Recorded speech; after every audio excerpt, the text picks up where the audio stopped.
بسم اللہ الرحمن الرحیم۔ حضرت سعد رضی اللہ تعالیٰ عنہ نے عرض کیا، یا رسول اللہ صلی اللہ علیہ وآلہ وسلم، میری والدہ کا انتقال ہو گیا، ان کے اصحال ثواب کے لیے کون سا صدقہ زیادہ افضل ہے؟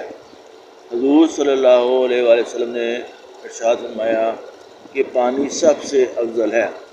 اس پر حضرت سعد رضی اللہ تعالیٰ عنہ نے اپنی والدہ کے ثواب کے لیے ایک کنواں کھدوا دیا۔ حضرت سعد رضی اللہ تعالیٰ عنہ نے عرض کیا، یا رسول اللہ، میری والدہ کا انتقال ہو گیا، ان کے اصحال ثواب کے لیے کون سا صدقہ زیادہ افضل ہے؟ حضور صلی اللہ علیہ وآلہ وسلم نے ارشاد فرمایا کہ پانی سب سے افضل ہے۔ اس پر حضرت سعد رضی اللہ تعالیٰ عنہ نے اپنی والدہ کے ثواب کے لیے ایک کنواں کھدوا دیا۔ بسم اللہ الرحمن الرحیم۔ حضرت سعد رضی اللہ تعالیٰ عنہ نے عرض کیا، یا رسول اللہ صلی اللہ علیہ وآلہ وسلم، میری والدہ کا انتقال ہو گیا، ان کے اصحال ثواب کے لیے کون سا صدقہ زیادہ افضل ہے؟ حضور صلی اللہ علیہ وآلہ وسلم نے ارشاد فرمایا کہ پانی سب سے افضل ہے۔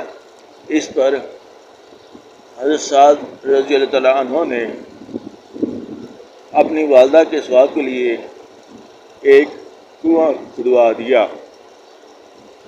حضرت سعد رضی اللہ تعالیٰ عنہ نے عرض کیا، یا رسول اللہ، میری والدہ کا انتقال ہو گیا، ان کے اصحال ثواب کے لیے کون سا صدقہ زیادہ افضل ہے؟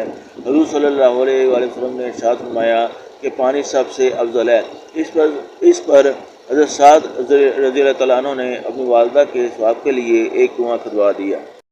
فائدہ: حضور صلی اللہ علیہ وآلہ وسلم نے پانی کو زیادہ افضل اس لیے فرمایا کہ مدینہ طیبہ میں اس کی ضرورت زیادہ تھی۔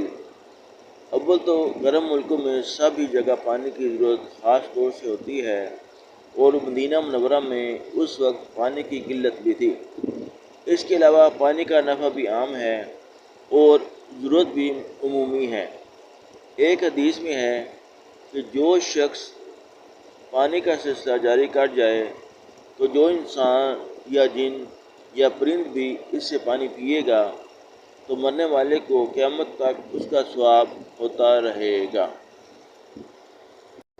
حضرت عبداللہ بن مبارک کے پاس ایک شخص حاضر ہوئے اور عرض کیا کہ میرے گھٹنے میں ایک زخم ہے، 7 برس ہو گئے، ہر قسم کی دوا اور علاج کر چکا ہوں، کسی سے بھی فائدہ نہیں ہوتا، بڑے بڑے طبیبوں سے بھی رجوع کر چکا ہوں۔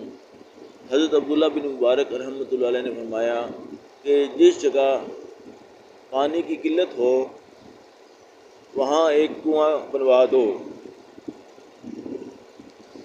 مجھے اللہ کی ذات سے یہ امید ہے کہ جب اس میں پانی نکل آئے گا ہمارے گھٹنے کا خون بند ہو جائے گا۔ چنانچہ انہوں نے ایسا ہی کیا اور گھٹنے کا زخم اچھا ہو گیا۔